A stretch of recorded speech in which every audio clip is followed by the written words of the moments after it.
要宣裁のせいだけにして、わからない記者に対してごまかそうとしてますけれども、それは非常に卑怯なんじゃないですか。なぜそういう嘘みたいなことばかり言うんでしょうか。目に見える課題が山積みになっています。こうなってしまうと、1分1秒惜しんで、こうした課題解決に全力を尽くすことになろうかと思いますけれども、今週も斉藤知事は県内のどこかの商店会をぶらりして、何か熱いものを夫婦する動画をアップするのでしょうか。神戸新聞のよろしくお願いします。項目外でお伺いします。財政のことで、先ほど朝日新聞さんの質疑の中でだと思うんですけれども、要宣裁の不適切な取り扱いについて、斉藤知事は就任して、5年、まもなく5年ですから、で、その評価続くべきタイミングでなかったのかという、お話で、なかなか知事としても気づきにくいというご説明だったんですけど、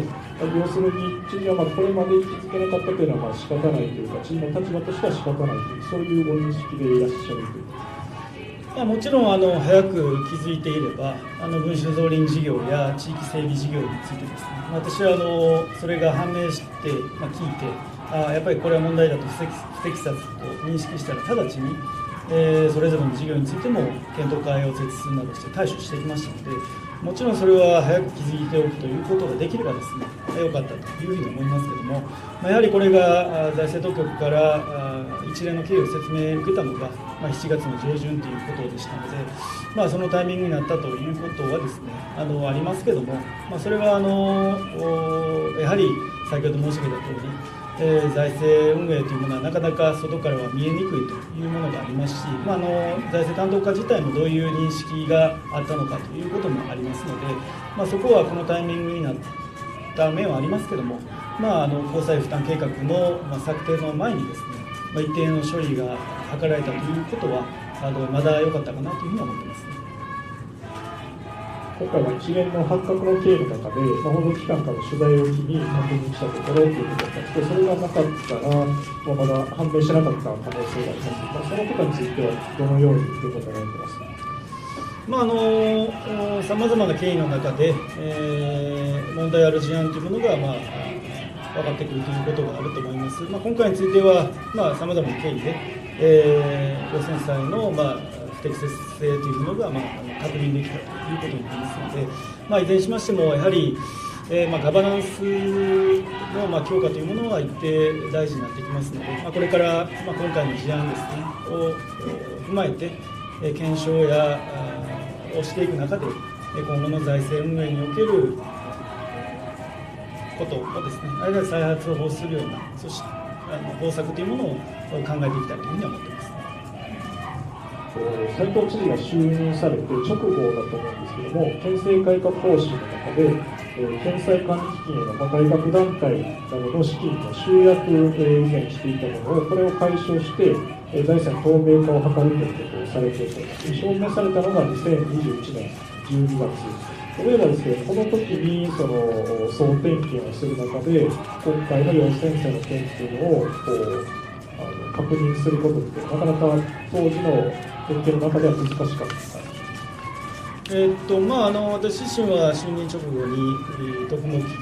金の集約というものを、ご指摘いただいた通りさせていただくということを対応させていただきました。その過程でどのような議論をですね、しっかりやってきたつもりではありましたけれども、やはりこの要宣裁の問題について、財政当局内でどのような認識だったのかということもあると思います。一方で結果的には地方財政法に抵触する恐れがあるということになりましたので、そこのやはり現場における認識と、法令上の課題ですね、そこのギャップがもしあるとすれば、それが発生した要因は何だったのかということをやはりしっかり検証していくということも大事だというふうに思います。斉藤知事が就任される直近に大阪府で財政課長をされるということで、現場の感覚というのもすごくお持ちだったと思うんですけど、そこでもうちょっと現場のところ近くにできたらとか、そういう思いもありますか。財政課長をやってた立場からしてもですね、財政運営というものはなかなか専門的で、外からはこれはなかなか見えにくいという面があります。この問題についてはですね、私自身も7月の上旬に報告を受けて初めて、一連の経緯を知ったということになります。そういった面からもなかなか気づきにくい面があるというふうに思います。これはおそらくこれから議会やそれから監査ですね、こういったところも、例えば財政の健全化の指標であれば監査委員がですねチェックしていくということにもなりますし、最終的には令和2年度以降もですね議会の議決を経ているという形になりますので、そういったチェック機能がどうだったのかということも、知事部局内部の対応とともにやはり一定、県民の皆様はですね注目している面もあると思いますので、そのあたり全体がですねやはりチェック機能をどのように働かせていくべきなのかということを、これは議会側もおそらく関心を持っておられると思いますので、議会側とも連携しながら再発防止に向けた取り組みを進めていくということが大事だと思います。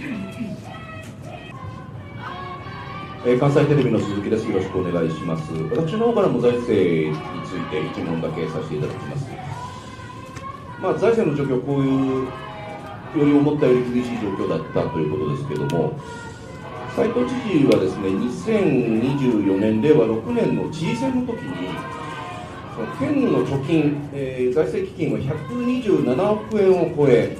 財政健全化が進展ということで、実績を称したアピールをされていましたけれども、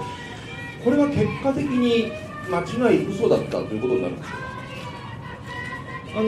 財政健全化というものは私自身は最初の知事就任からですね着実に進めさせていただいているという面はあります。具体的にはご指摘いただいた財政基金についても、当時就任前には30億程度だったものをやはり100億以上まで積み上げさせていただいて、これは危機管理対応、そして今回のような財政が悪化した局面において、使える貯金をですねやはり貯めておくということは大事な観点、これは財政状況を一つ進めさせていただいているということもありますし、群衆造林事業や地域整備事業などですね、過去からの負の遺産を明らかにして、その処理の方向性を示させていただいたということは、私としては財政健全化に向けて、一歩一歩進んでいるということだというふうに思います。つまり知事選の時のこの発言を、今結果的には間違いだったというふうに撤回するというつもりはないということでよろしいですか。私自身は先ほど申し上げた通り、財政調整基金の着実な積み立て、そして、群衆造林や地域整備事業など、本当に放置しておけばもっともっと大変な状況になったものをですね、一つ一つオープンにしながら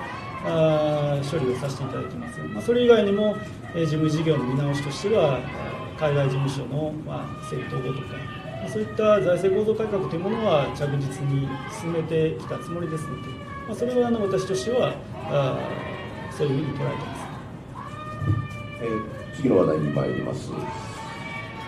告発文書問題について伺います。斉藤知事はですね、初動から懲戒処分に至るまで適正適切適法というふうにおっしゃっております。適法というのは斉藤知事たまにおっしゃらないこともあったりするんですけれども、現時点においてもこの3業者揃っているというふうにご認識されてますでしょうか。文書問題に関するご質問については、これまでもご説明してきたという通りです。文書問題については適正適切に適法に対応してきたということですね。で、適正適切適法ということは、これすなわちですね、理想的な対応を取ってきたというふうにも言い換えられると思います。で、そうすると県の対応が理想的だったんであるならば、次の世代の幹部たちにこれが正しい対応なんだよということを、どんどん引き継いでいくべきという話になってくるわけです。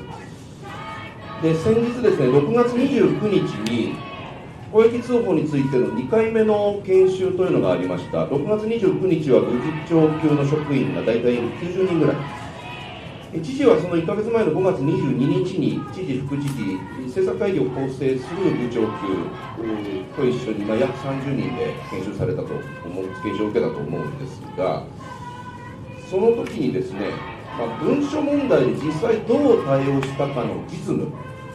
これ生の教材のはずなのに、そこには一切触れなかったという話を取材で聞きました。これはなぜなんですか。研修については、風通しの良い職場づくりに向けた研修を、受けさせていただくということで、人事当局が中心となってプログラムを作っていたものだと思います。私自身は受講させていただいて、大変意義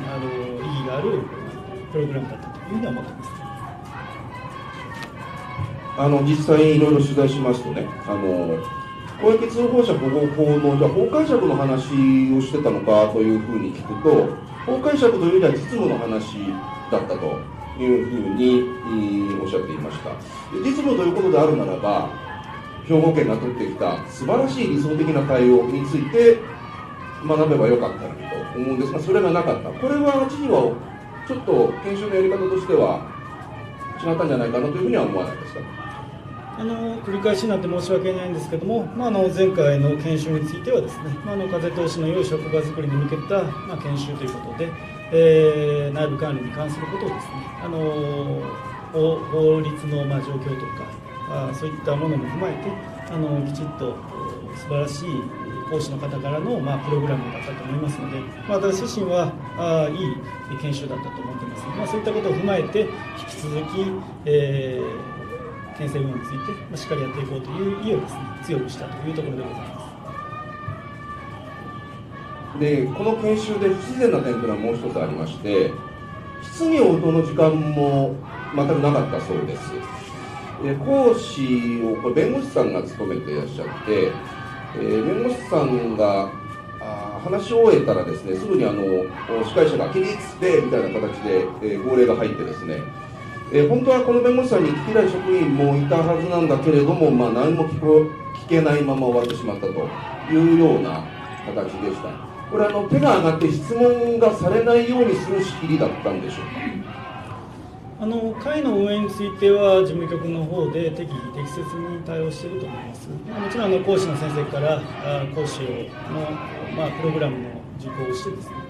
時間等があれば、そういった機会もあるでしょうし、もし全体の中でなければその場ではできなくても、幹部の皆様が後ほどですね、直接講師の皆様に聞くとか、あとは事務局を通じて質問するとか、さまざまなやり方があったと思います。この先日の6月29日の検証がどうだったかっていうのは、知事おそらく細かいところまではどういうやり方するかっていうのは指示とかされてないんだと思いますけども、これ次回以降の研修っていうのはそのあたりを改善した方がいいというふうにお感じなのか、そのままの方がいいというふうにお感じなのか、どちらでしょうか。風通しの良い職場づくりに向けた研修というものはやはり意義がある研修だと思っています。来年度以降もですね、適宜適切に対応していきたいというふうに思っています。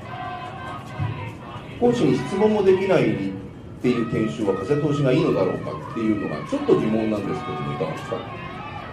繰り返しになりますけども、研修の運営の仕方についてはですね、適宜適切に、人事当局などがですね、中心となって調整しながら適宜適切に対応していくというものだと思っています。堂々巡りなので終わります。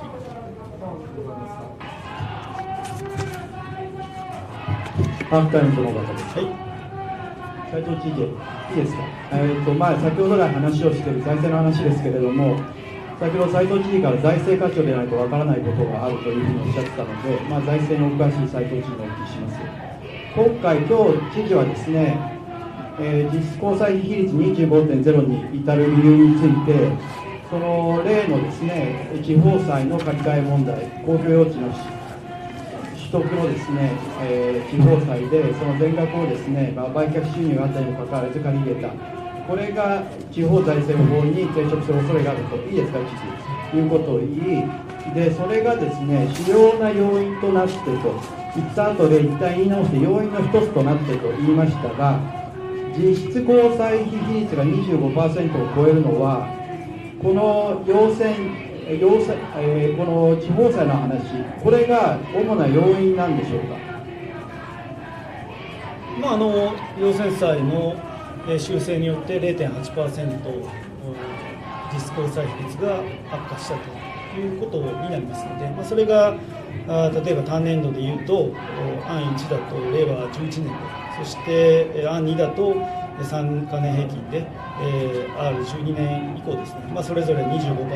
か 25.2% とかになってますから、それによって25% を超える要因になったというふうには考えています。要線債もというときは他の要因は何でしょうか。要線債において 0.8% 悪化したということが、大きな要因だというふうには考えていますね。それ以外にも今回検討会において議論しながら金利スライドの、ケースについてはさまざまなパターンを、検討させていただいているということもですね、あるという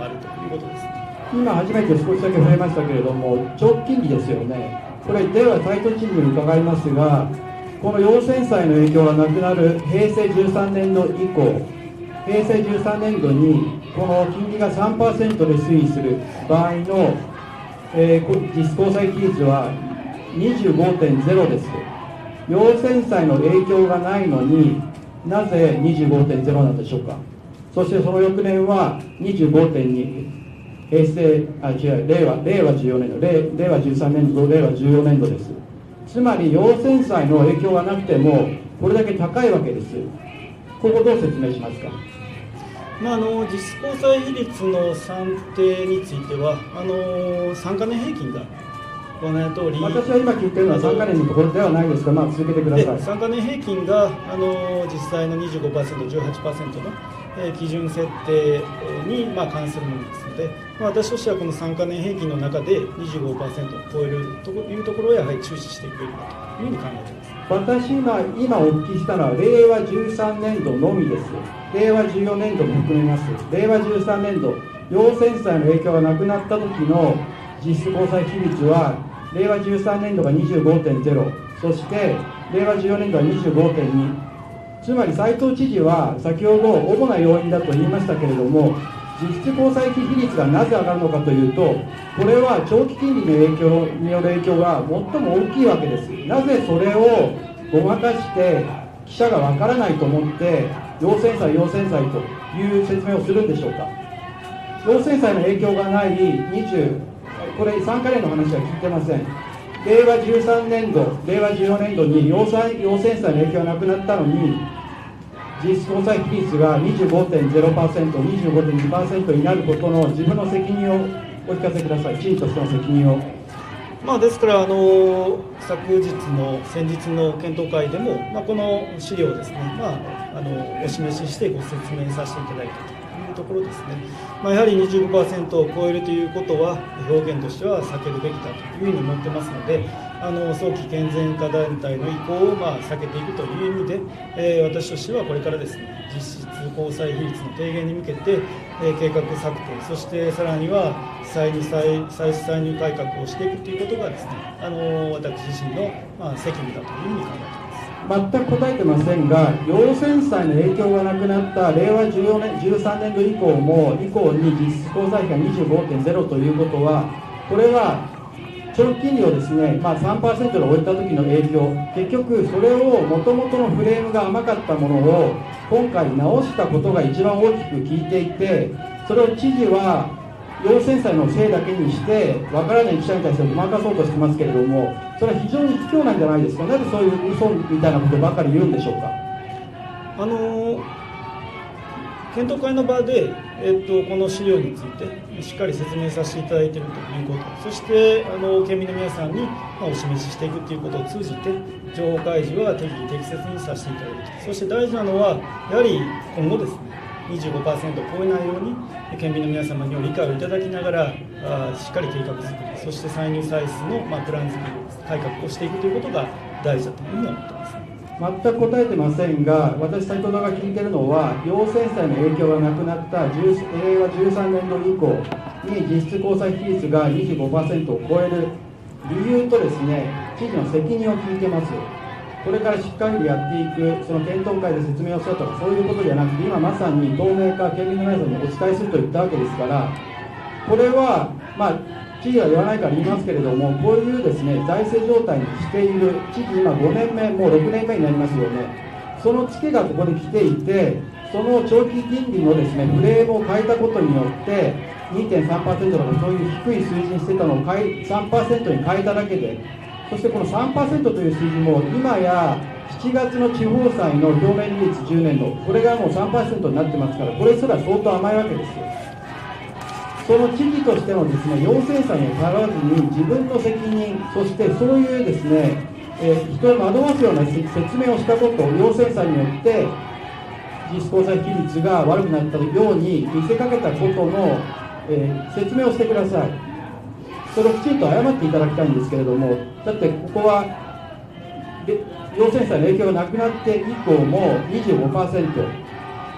を超えるのは明らかなわけですから、それが県の資料で明らかなわけですから、そこをきちんと説明いただけないでしょうか。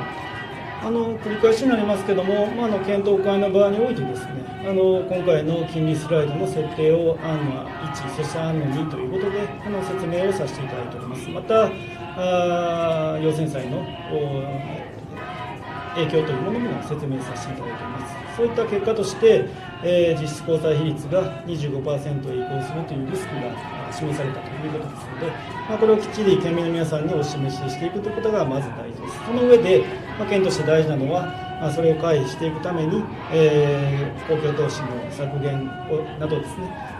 歳入歳出改革、そして公債負担適正化計画の策定をですね、しっかりやっていくということが私がすべきことだというふうに思いますので、きちっと説明や今後やるべきことというものは着実にやっていくということが大事だと思います。お答えになってませんが、私が今聞いていた中で、先ほど知事は不適切財政について不適切だと思ったからすぐに動いたという趣旨の話をしてましたが、今回分かったのは金利が一番重要なわけです。長期金利を 3% に置いてそれを継続してあげるだけでこういう財政状況になるわけです。でそれはすでにその 3% すら甘くて、去年ですね10月4日に高市首相になってからも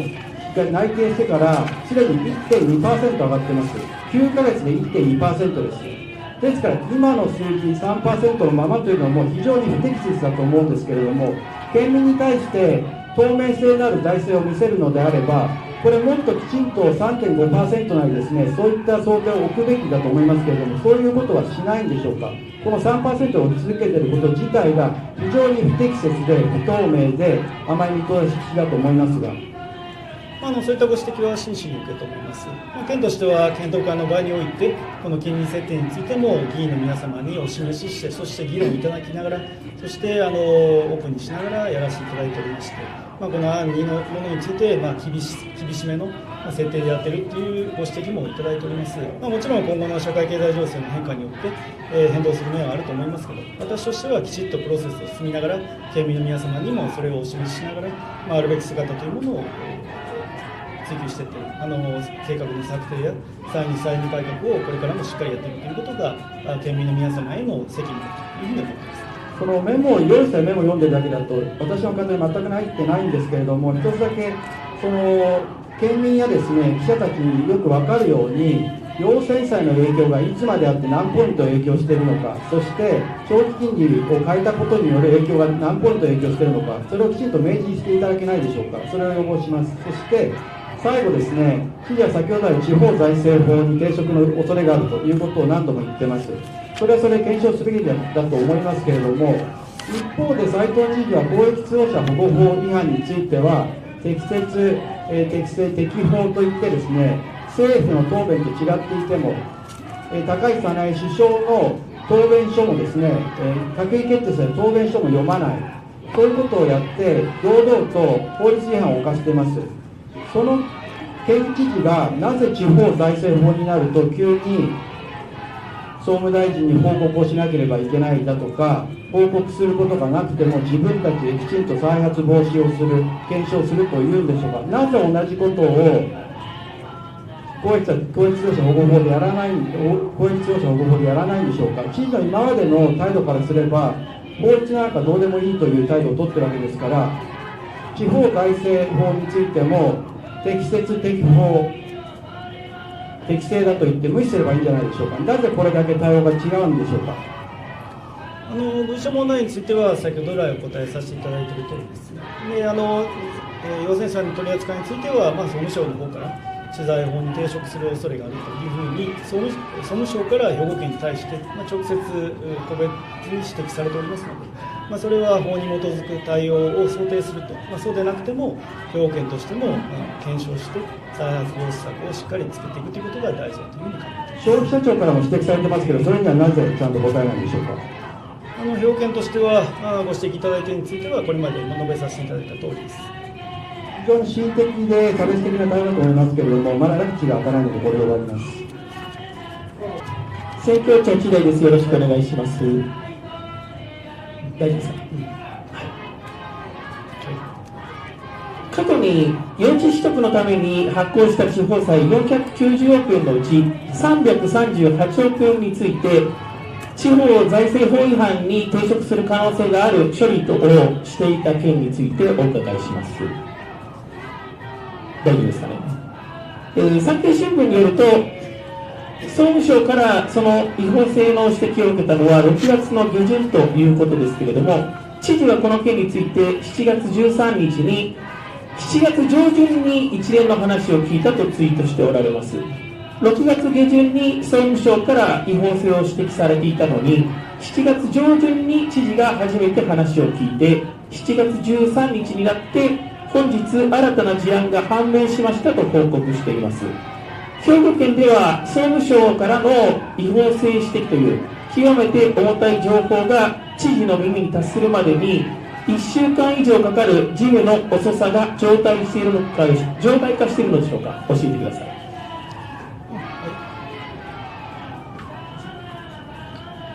財政課長でございます。事務的なご指摘ですので、財政課長の方から答弁させていただきます。要請された額の借り換え取り扱いの指摘の事実関係については、財政課の方で応答しております。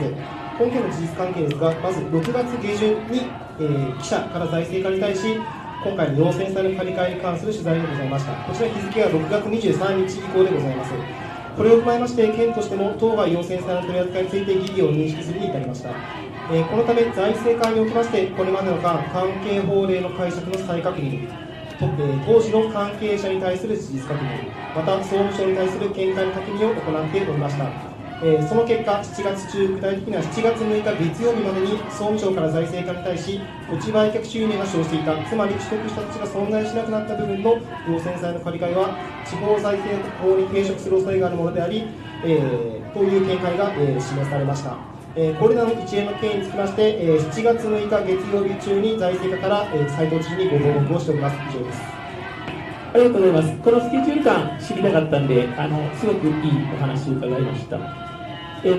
額の借金を返済しなければならなくなったんで、支出を減らすということだけでは難しいと思うので、今後何かしらの増税をしていくということは選択肢に入るのでしょうか。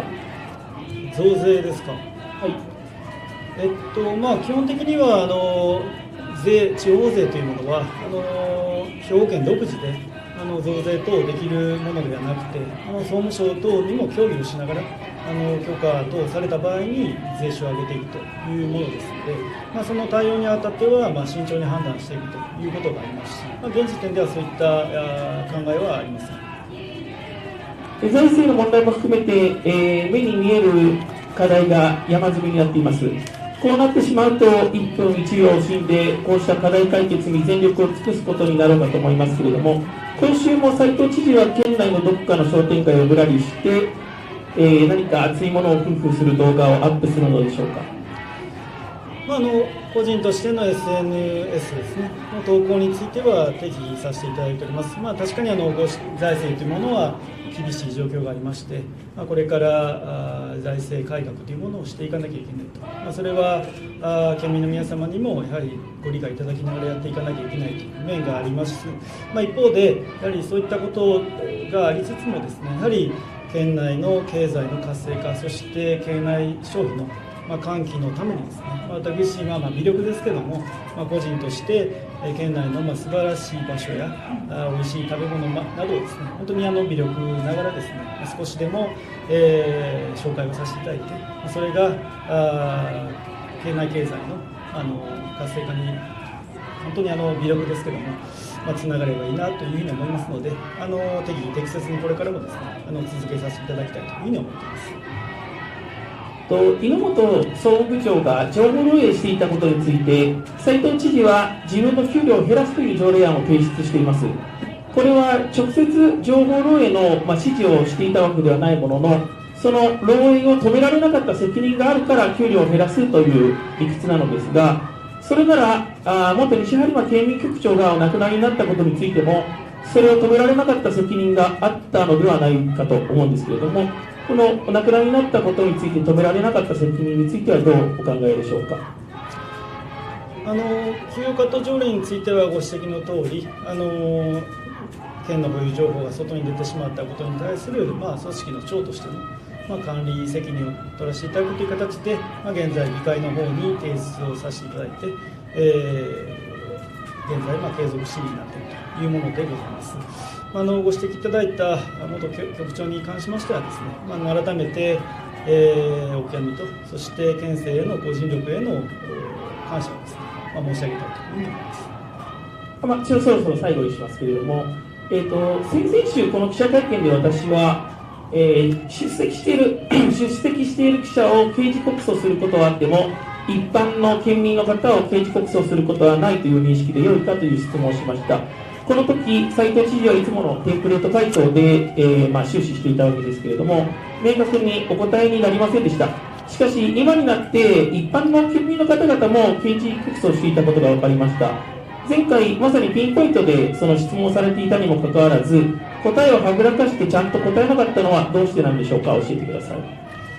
ご指摘の件につきましては、大変繰り返しになって申し訳ないんですけれども、個人的な件に関することですので、この場でのコメントは差し控えておきたいと思います。詳細は代理人にお問い合わせください。でも堂々と、ここで民謡既存だと思っているのであれば、その刑事告訴をするんだと言っていただいたらよかったと思うんですけれども、なんでこそこそ刑事告訴を裏でしていたんでしょうか。繰り返しになって申し訳ないんですけれども、ご指摘の件については個人的な件に関することですので、この場でのコメントは差し控えたいと思います。詳細は代理の方にお問い合わせください。同じループになってしまうので終わります。はい。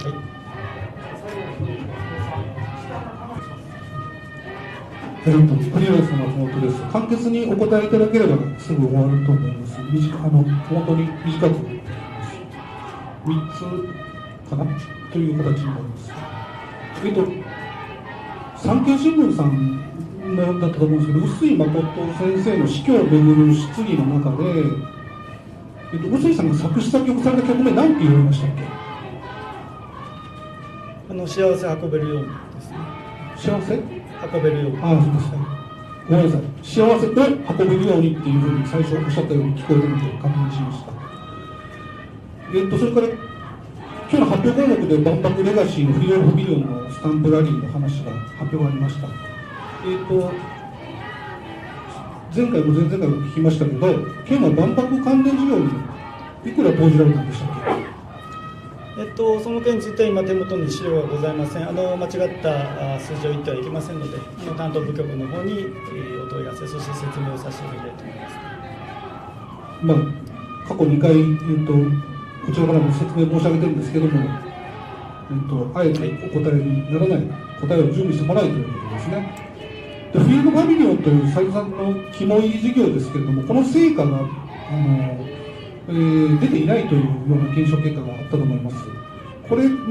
それでもずっとスタンプラリーを続けておられるわけですけども、これ、肝入り事業の成果が名実ともにですね、数値的な成果まで含めて出てくるのと、いつぐらいの見込みですか？フィールドパビリオンについては、プレイヤーの方、そして参加者からもですね、ご好評いただいてます。スタンプ帳もおそらく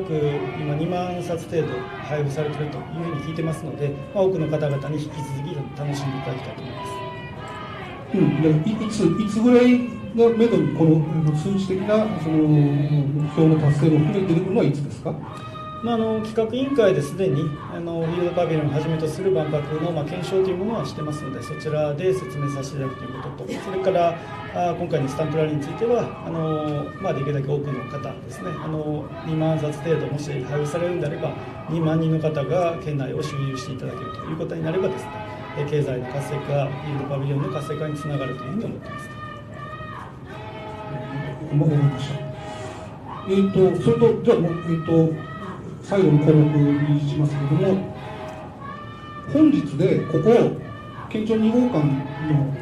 4階での定例会見、最後になるんですかね、最後じゃないですか。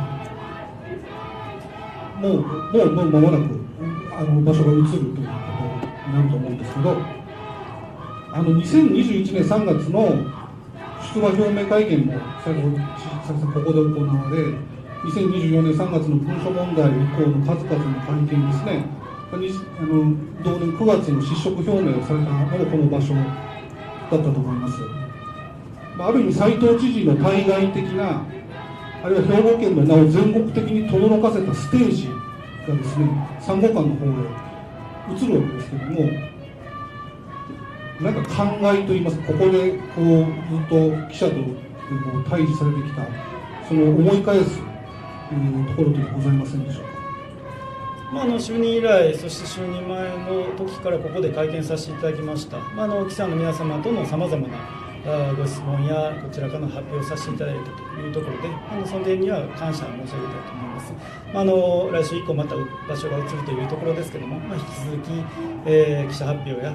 質疑などを通じて、県政の内容をですね、発信させていただくために、引き続きのご協力いただきたいと思います。かつ斉藤知事は私の個人的な記憶で2023年のことだったと覚えてるんですけども、ある会合で県庁舎を建てない、公園にすると、そのこと自体を斉藤県政のレガシーとしたいというふうに語っておられた記憶があります。でも結果的には県庁舎を建て替えることになりまして、先ほど質疑にもありましたけども、現在のところ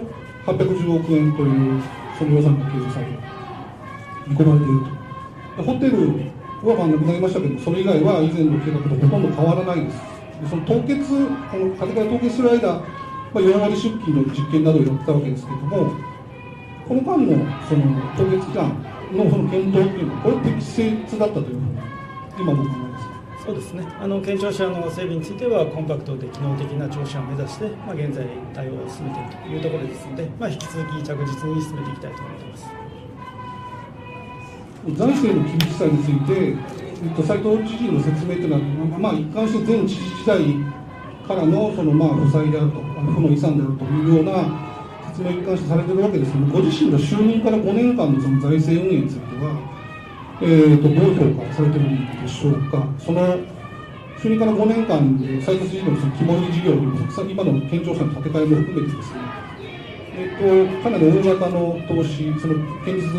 大学無償化の件もそうですし、万博のお答えいただけない件もそうですけれども、かなり投じてきておられると思うんですけど、ご自身の財政運営については、透明であり、適正であったというふうに評価されているのでしょうか。先ほど別の記者さんのお答えにもさせていただいた面と重複するかもしれないですけども、知事就任後ですね、さまざまな形の財政改革は私としては全力で取り組まさせていただいているというつもりであります。これからもしっかりやっていきたいと思います。財政改革というか、そのご自身の基盤事業に大型の予算を結構投じてこられて、で今後それこそそういったことも聖域化せずに、見直しの対象になっていく可能性はあるわけですけれども、その部分についてはどうですか。ご自身は適正に、